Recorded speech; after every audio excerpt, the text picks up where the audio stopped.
Hello, welcome back to Cracking the Cryptic. And I'm just interrupting myself to give a couple of messages to UK viewers. One is that the UK Puzzles Association Sudoku and puzzle competition for next year has been announced. It's on the 24th and 25th of February, and if you want to contact Liane at ukpuzzles.org, that's Liane. I'll put it in the description field as an email address.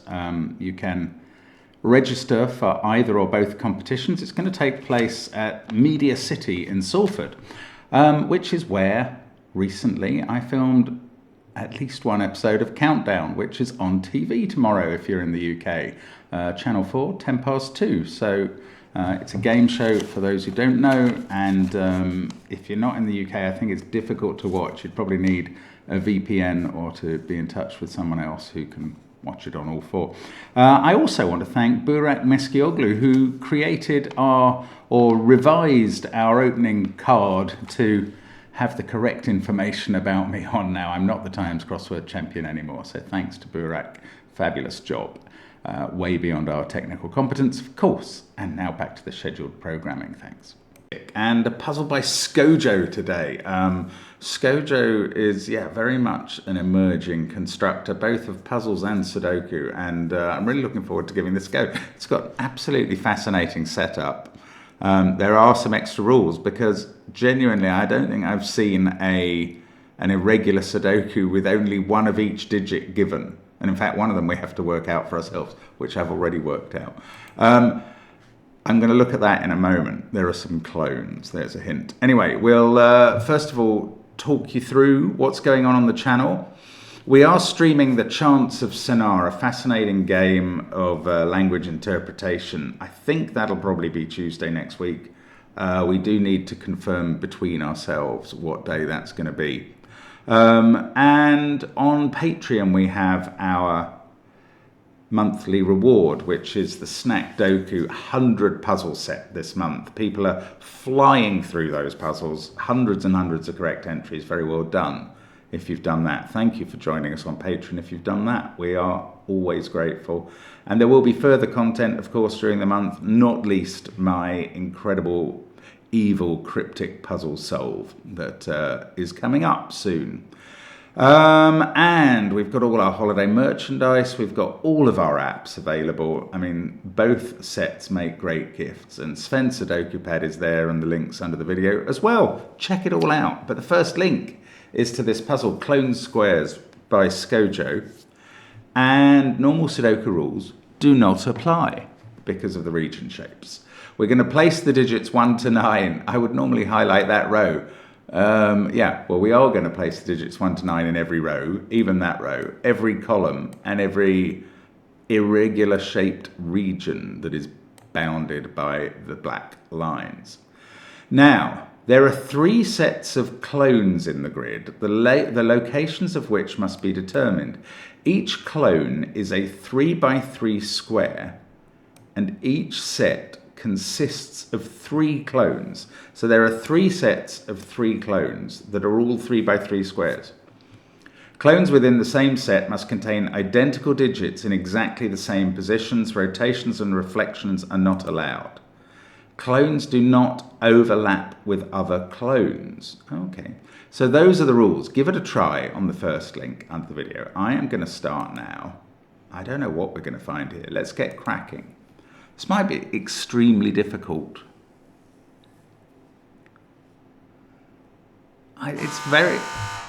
Excuse me, what a start. Right, let's hope that was the first of only one delivery today. I know somebody said you must not annoy us by being able to be interrupted, but unfortunately I live a family life. It's very difficult to find a time of day when I know that I can't be interrupted. So there we go. Now, we were just going to say what? We were going to look at the rules, I think. There are 3, we can fill in a 5 in row 1 because we can juggle those numbers in our head and work out what's missing. That's the easiest digit we'll ever get to fill in a puzzle. Each clone, right. The absolutely crucial rule here, once you've learned that each clone is a 3 by 3 square, and that there are 3 sets of 3 clones, obviously involving 9 3x3 squares, then the crucial rule is the last one, that clones do not overlap with other clones. So I think what that makes clear is that all the 9 squares in the grid are separate clones. I mean, I think that must be how it works. So, well, sorry, I say they're separate clones. Obviously, some are clones of each other. But the point I'm trying to make is that these are the 9 shapes that split into 3 groups of 3 clones. If I've understood the rules right, that must be the case. And that being the case, we have to kind of match up the colours. Grey will either be cloned in purple and dark blue, or it will be cloned in orange and yellow. And you could say the same for each of the other top clones. There's 2 pairs where they can split up and live. I think there are probably 2 divisions of the grid into the clones that are now possible, and we have to work out which applies. Right, we can do some Sudoku actually, or geometry anyway, irregular Sudoku. The question is, where does 3 go in this shape? And that 3 is ruling itself out of all of those cells. So we get to fill that in. Then we obviously ask, where does 9 go in this shape? And there's only 1 cell. Now, that gives us a 3-3 pair.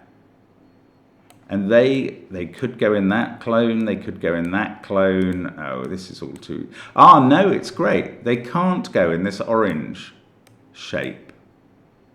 And therefore we've worked out that the grey clone is not in orange and yellow. It must be in purple and dark blue. So we can in fact recolor those as grey. And I think, if my theory is correct, well, we can put 3s in there to start with.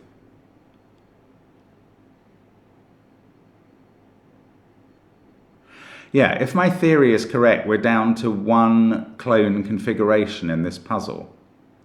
So, yes, in the middle row, which one of these is bright blue? Well, it's obviously not grey, and it's obviously not under the other bright blue, because all the numbers would clash. So it's there. So I think we can make these 2 bright blue, and these 2 bright green, and we've got our clone configurations. And now we can just fill in some numbers, can't we? We can put in 654, yeah, there, and 654 here, and 729 here, and 729 here. And it's not just 729, we've got another 9 in the blue shape. So that goes in there. Actually, this is not going to be that hard now. I mean, maybe it's all about that just original thinking at the beginning. That's so interesting. Now, this has to be a 3 for this shape. Look, that 3 is seeing all of those cells. So we can put 3 in there, and that's in the grey clone. And we get 3 in the corner. In fact, we've got a whole diagonal of 3s going on in the puzzle. Oh, this is weird. Now, can we finish off the 9s? We need a 9 in row 5 somewhere. It can't be there, or there, or there, or there.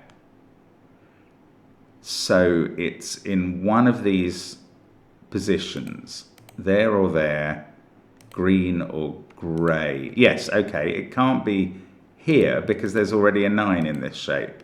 So in this row, it's got to be there in that green shape. So we can put a 9 in there, I think. No, hang on, that doesn't work. There's already a 9 in that one. Okay, I've misunderstood something.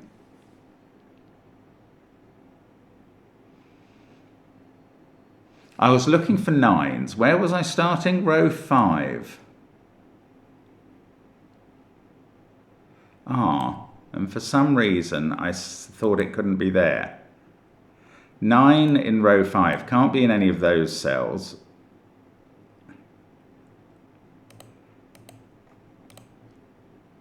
Okay, there are 3. I don't know why.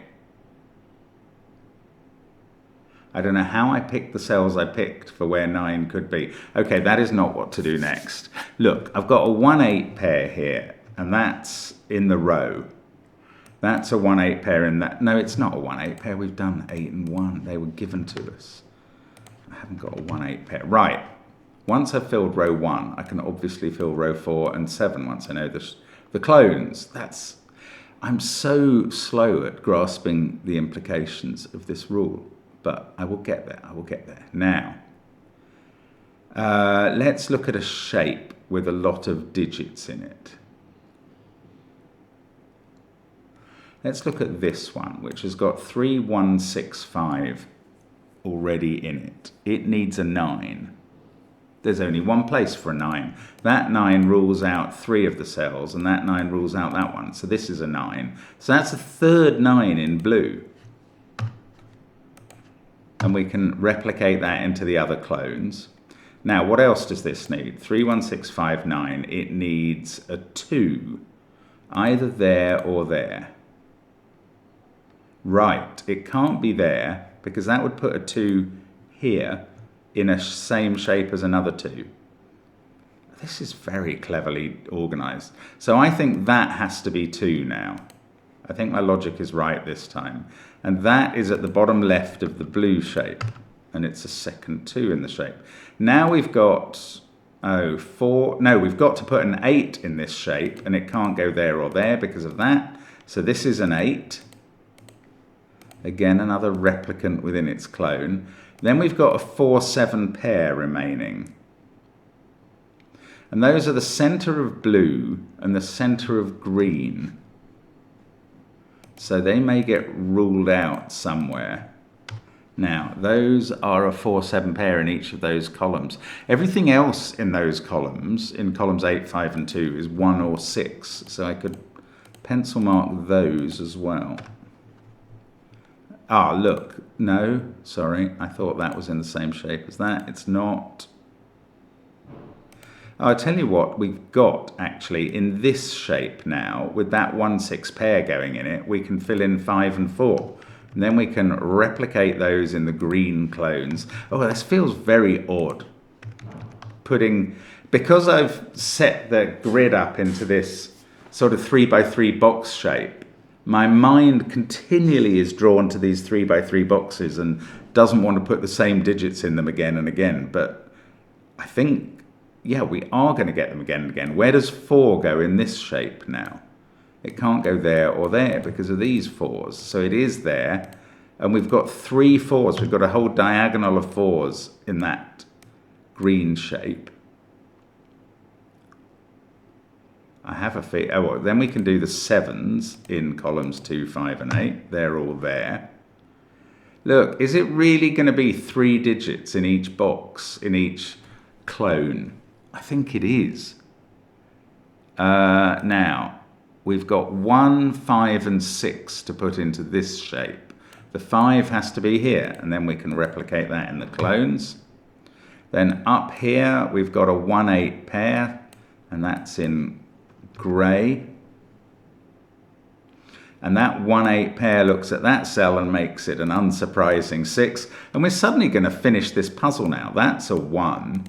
I mean, that's fascinating. It isn't hard once you get your head around what's going on.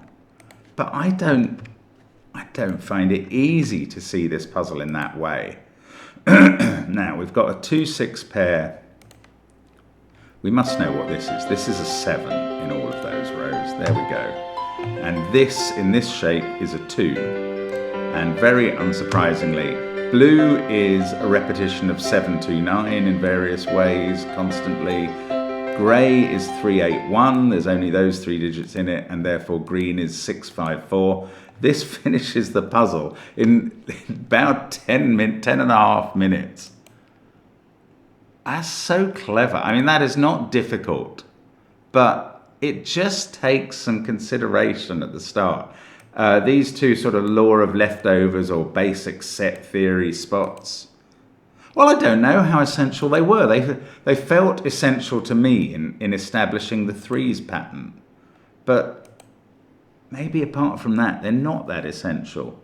I think it was good to be able to think about the 3 by 3 clones and where they could appear and the 2 conformations within the puzzle. But there we go. as approachable as you like, today's Sudoku. Really quite doable. So thank you very much for watching, as always. We will see you again soon on the channel. And bye for now.